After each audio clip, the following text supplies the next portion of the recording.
কংগ্ৰেছৰ বেলেগ ইছ্যু নাই, এইবিলাকে কৰি থাকিব লাগিব ন, তেওঁলোককোতো এটা ৰাজনৈতিক এটা লাগিবতো, গতিকে তেওঁলোকে কৰিছে, তেওঁলোকৰ অধিকাৰ আছে কৰিব। গণতান্ত্ৰিকভাৱে কি মন্তব্য কৰিছে মই এতিয়ালৈকে শুনা নাই, প্ৰথম কথা হ'ল। আৰু এগৰাকী সন্মানীয় সভাপতি কি মন্তব্য কৰিছে, তাত আকৌ কংগ্ৰেছে কি টিপ্পনী দিছে, সেইটো লৈ এগৰাকী বেলেগ কাৰ্যকৰ্তাই টিপ্পনী দিয়াটো খুব জৰুৰী বুলি নাভাবোঁ।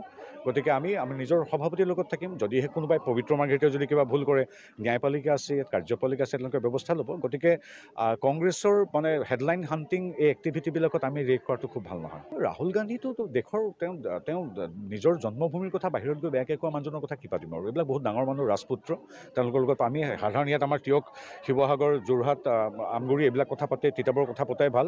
ৰাহুল গান্ধী সেইবোৰ বহুত ওপৰত, তেওঁলোকে গৈ আমেৰিকাত গৈ নিজৰ মাতৃভূমি জননী জন্মভূমিৰ কথা বেয়াকৈ কৈ আহে, গতিকে তেওঁৰ বিষয়ে আমি টিপ্পনী দিয়াৰ কোনো প্ৰয়োজন নাই। পৰিকল্পনা তিতাবৰ বুলি নহয়, সমগ্ৰ অসমত একে পৰিকল্পনা, যিটো বিকাশৰ যিটো ধাৰা, ডাবল ইঞ্জিন যিটো চৰকাৰ, সেই চৰকাৰৰ সৈতে যাতে প্ৰতিটো সমষ্টি জোৰ খায়, তাৰ বাবে আমি ৰাইজৰ লৈ আহ্বান আৰু অনুৰোধ জনাইছোঁ।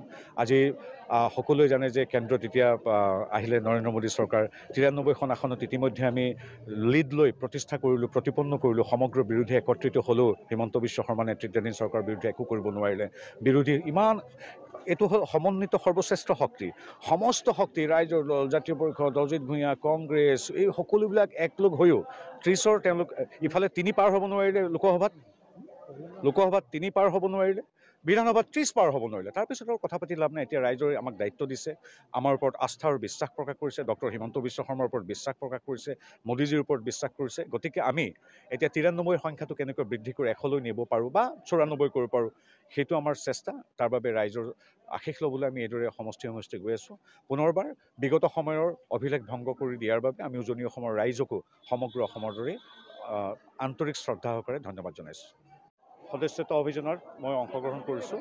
সমগ্ৰ অসমতে, সমগ্ৰ ভাৰততে সদস্যতা অভিযান অনুষ্ঠিত হৈছে। অসমত ইতিমধ্যে 31 লাখতকৈ অধিক, আজি কিজানি 32-33 লাখ মান হৈ যাব সন্ধিয়ালৈ, সদস্য হৈছে। যোৱাবাৰতকৈ এইবাৰ সদস্য সংখ্যাৰ দ্ৰুতিটো বৃদ্ধি পাইছে। ইতিমধ্যে সন্মানীয় মুখ্যমন্ত্ৰী মহোদয়ৰ বক্তব্যত আপোনালোকে গমেই পাইছে। এইটো এটা মানে আমি ভবাতকৈ দুগুণ দ্ৰুতিৰে সদস্য সংখ্যা বৃদ্ধি পাইছে। গতিকে এইটো খুব সুখৰ খবৰ। গতিকে সেইকাৰণে আমিও অসমৰ ৰাইজৰ ওচৰত আহিছোঁ ধন্যবাদ জনাবলৈ। ইয়াত বেলেগ কথা নাই, বেছিভাগে সদস্যতা গ্ৰহণে কৰিছে।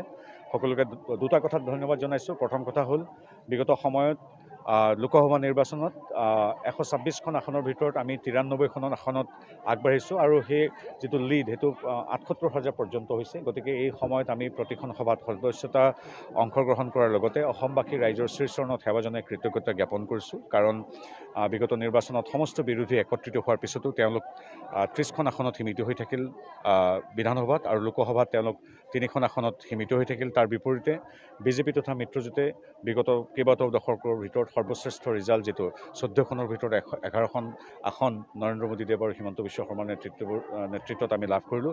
তদ্ৰূপ আমি পুনৰবাৰ কৈছোঁ, 126খনৰ ভিতৰত যিটো মেজিক ফিগাৰ 64, সেই 64তকৈ আমি প্ৰায় 30খন আগবাঢ়ি গ'লোঁ, নাজিৰাখনক যদি আমি ধৰোঁ।